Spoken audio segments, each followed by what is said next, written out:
हमारी तहरीक इंसाफ, अगर आप इसकी फॉर्म देखें तो इसके ऊपर लिखा हुआ है या का नाबुदो व या का नस्ताईन। और वो इसलिए कि जो भी तारीख ज्वाइन करना चाहता है, एक चीज याद रखें, आपने किसी भी इंसान के सामने झुकना नहीं।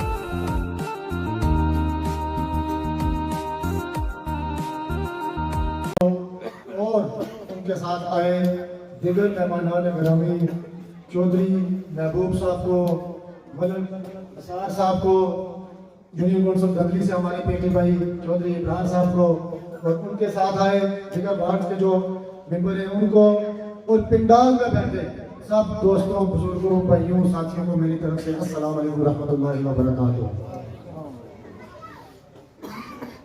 दोस्तों, बुजुर्गों, सबसे पहले बात यह करूंगा कि ये कोई सियासी जलसा नहीं है, ये एक शमूलियती प्रोग्राम है। बस मिनिस्टर साहब के साथ लोगों को मोहब्बत इतनी है कि हमारा कोई जो छोटी तकरीब होती है वो भी एक जलसे की हैसियत अख्तियार कर जाती है, जो कि मुखालिफिन तरह तरह की बातें दूसरे दिन लिखते रहते हैं। तो क्योंकि इस टाइम पर जो इलेक्शन कमीशन के मामला हैं उनको भी ज़ेर गौर रखना पड़ता है। तो हमारे कुछ भाइयों ने, बड़ों ने अपना वो 40 साल दुख दर्द मिनिस्टर साहब के सामने बयान किया भी है भरपूर तरीके से। ये नहीं कि उनको टाइम नहीं मिला, बल्कि जबरदस्ती कहीं उनको स्टेज से उतारा गया है।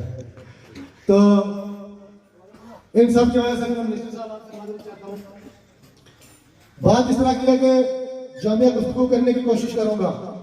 बहुत दोस्तों, बुजुर्गों ने, भाइयों ने 35-40 साल बातें की है, तो उसमें बात यह थी कि सिर्फ हम यही कहते रहे ना कि वो लोग गलत थे जो हमारे साथ धोखा करते हैं, तो ये बात बराबर नहीं होगी। पहले हम लोग भी गलत थे, क्योंकि हम भी अकलीतों में तकसीम हो जाया करते थे। चाचा साहब कहीं और जा रहे होते थे, मामू साहब कहीं और जा रहे होते थे, हम खुद कहीं और लटक रहे होते थे। तो जब हम सब एक नहीं होंगे तो हमारे साथ आगे भी ऐसा ही होता रहेगा। आज ये नहीं कि हम मिनिस्टर साहब के इस्तेमाल के लिए या शमूलियती प्रोग्राम में शिरकत के लिए आज 1000 बंदा इधर मौजूद है, और कल जब पोलिंग स्टेशन का रिजल्ट आए तो 50 वोट पड़ा हुआ हो। इन चीजों का ख्याल रखना पड़ता है, क्यों कि जब तक हम मुद्दित नहीं होंगे तब तक हमारे मसाइल हल नहीं होंगे। वो एक मसाला मैं आगे भी बेशुमार दफा कह चुका हूँ कि United you stand, divided you fall. यह जुमला ज़हन में रखें। 40 साल पहले जो भी हुआ, और अपने आप को सब आप लीडर समझते हैं, क्योंकि लीडर वो होता है जो मुखलिस होता है। लीडर होता है जो यूनाइट करता है, डिवाइड नहीं करता। लीडर होता है जो लीड करता है। लीडर होता है जो कि बड़ी ख्वाब दिखाता है लोगों को, और फिर खुद लीड बाय एग्जाम्पल करता है सारों को।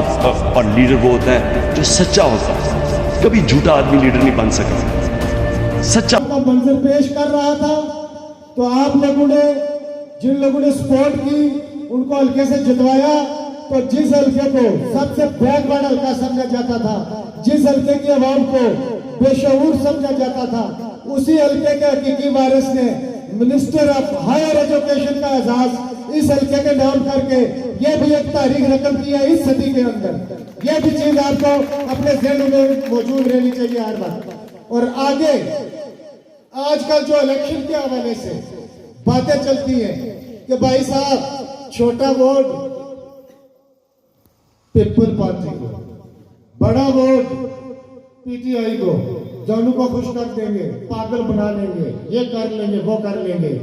उनके लिए मैं पैगाम देना चाहता हूँ, अगर हम मिनिस्टर साहब के जो खिलाड़ी हैं हम इतने पागल होते तो ये 40 साल जंग हम इतना जल्दी उतार नहीं देते। हमें एक एक बंदे की पहचान होती है कि कौन हमारे साथ मुखलिस है। हम चेहरे देखकर पता लग जाता है हमें कि कौन हमारे साथ चल रहा है और कौन नहीं चल रहा।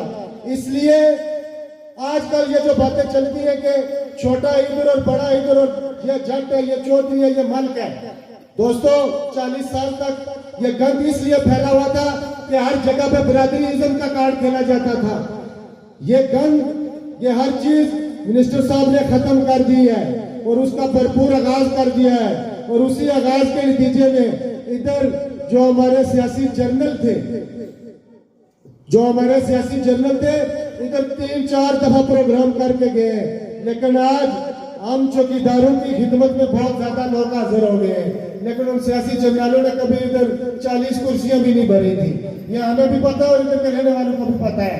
इसलिए आप लोगों से मैं ये गुजारिश करूंगा कि अपने वोट को हकीकी मायनों में दुरुस्त इंतखाब कीजिएगा। वो इसलिए कि जो वोट होता है उसको हमेशा जात के लिए नहीं बल्कि इज्तिमाई मफादात में इस्तेमाल किया जाता है।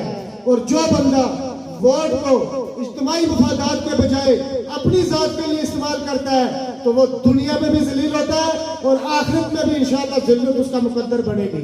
क्यों कि जो 40 साल इक़्तिदार में रहे आज आपके सामने इज्जत के बजाय जिल्लत का हार उनके गले में लटक रहा है।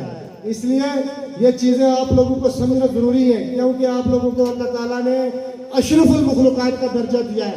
दोस्तों, इंसान की तख्लीक से 2000 साल कबल इस जमीन पर जिन्नात आबाद थे। कौन आबाद थे? जिन्नात। तेरे साथ है पीर जवान, तेरे साथ है पीर जवान, सभी इमरान तो होगा कामयाब। माँ बहनों का मान तो रख इमरान, वो सच्चे तेरे पास। तेरे साथ है पीर जवान, सभी इमरान तो होगा कामयाब। अम्माबाद बिस्मिल्लाहिर्रहमानिर्रहीम। आज की इस तकरीब के मेज़बान मोहतरम एलियान नेमनी और इस यूनियन कौंसिल से उम्मीदवार बराए ज़िला कौंसिल चौधरी इब्रार साहब, इस वार्ड से उम्मीदवार बराए लोकल कौंसिल चौधरी शकूर साहब स्टेज पे तशरीफ फरमा। हमारे इंतहाई काबिल एहतराम मेहमान तो मैं नहीं कहूँगा क्योंकि इस इलाके से उनके साथ एक गहरी अरसे से दिलचस्पी। मेरी मुराद चेयरमैन के लिए चौधरी महबूब साहब, मलिक निसार साहब, यूनियन कौंसिल फगवाड़ी से उम्मीदवार बराए ज़िला कौंसिल राजा अकब अमीर साहब और दिगर उम्मीदवारान बराए local council UC Phagwari, UC दंदली और मेरे सामने तशरीफ फरमा हलियान राजमहल गुन्नी गाजियाँ दंदली कुर्ब जवार से आए हुए जुमला मेरे इंतहाई काबिल एहतराम बुजुर्ग अहबाब, नौजवानान, साथियों, भाइयों, आप सबको मेरा खुलूस भरा सलाम। मैं सबसे पहले अपनी जानब से, अपनी टीम की जानब से इस खूबसूरत बज़म को सजाने वाले मेरे भाई राजा मज़हर साहब, राजा तारक साहब, आपका अपनी जानब से, अपनी पूरी टीम की जानब से दिल की अमीर गहराइयों से शुक्रिया अदा करता हूँ कि आपने यहाँ इतने दूर, इतने मुश्किल इलाके में इतना बड़ा प्रोग्राम मुनक्कद करके इमरान खान का एक सच्चा और एक नजरियाती और एक हकीकी सिपाही होने का सबूत दिया। वो इसलिए कि आज आज़ाद कश्मीर के अंदर बल्दियाती इंतखाबात का इनेकाद होने जा रहा है और ऐसी महफिलें, ऐसे वक्त में इससे ये अया होता है कि आप इमरान खान के विजन को चाहने वाले हैं और इमरान खान के हकीकी और नजरियाती सिपाही हैं। इस पर मैं आपको खराज तहसीन पेश करता हूँ। अहबाब अज़ीज़कार, मुझसे कबल बड़ी खूबसूरत अंदाज में, मुझसे कबल मुकर्रीन ने बड़े बेहतरीन अंदाज में यहाँ के इलाकाई मसाइल के हवाले से गुफ्तगू की, अलका राजमहल के हवाले से गुफ्तगू की, अपने माजी को डिस्कस किया और आपको बिल्कुल इंशाअल्लाह शर्मिंदा नहीं होने दूंगा। ना आज तक मैं कभी किसी के सामने झुका हूं सिवाय अल्लाह के, और इंशाअल्लाह कभी अपनी कौम को किसी के सामने नहीं झुकने दूंगा इंशाअल्लाह।